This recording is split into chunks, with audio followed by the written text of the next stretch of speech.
Hello and welcome to my channel. I am Miss Thespiana, the storyteller who likes to give commentary on other stories and their creators. In honor of Black History Month 2025, I've decided to do a couple of videos about Black storytellers, with my first video covering the creator of one of the biggest Disney Channel franchises, Deborah Gregory. Born a native New Yorker, Deborah Gregory was raised in the foster care system, never knowing her parents. After aging out of the system at 18, she attended Empire State University and graduated with a Bachelor of Science in 1986, along with an associate's degree from the Fashion Institutes of Technology.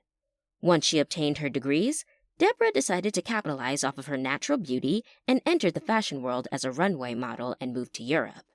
However, the environment was shown to be too much for her, and she decided to choose her own health over modeling and move back to New York. During this transition, Deborah sought out therapy and gained some weight, which inspired her to create a plus-size fashion line, and she was able to attract an investor to the tune of $100K, which is around $380K by today's standards. With the money she received, Deborah was able to open up her fashion business on West Broadway, affectionately naming it Toto in New York after her own dog. Unfortunately, the joy of having her own business didn't last long, as her investor went from being a silent business partner to wanting to control everything, even bringing in their niece, who had no fashion experience. Eventually, Deborah left the business, and without her, it soon failed. Deborah would later cite this as a devastating experience. Utilizing her contacts with Ionia Dunlea, fashion editor of Essence magazine, Deborah was able to get the chance to write a fashion article for the magazine, and from that, she was able to start a sustainable career as a fashion and beauty writer in the 90s. For over a decade, Deborah wrote articles for several magazines, including but not limited to Essence, Vibe, Redbook, Entertainment Weekly, Heart and Soul, and US Magazine, winning many awards along the way, making her a multi-award winner of the National Association of Black Journalists.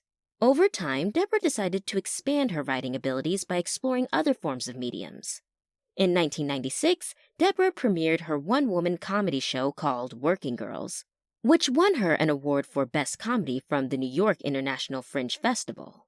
In 1998, Deborah received a phone call from the Disney-owned publishing company, Hyperion Books, and signed a deal for her book series, Cheetah Girls, with a $40K advance, which would be about $77K today for the first 4 books of her 16-part series.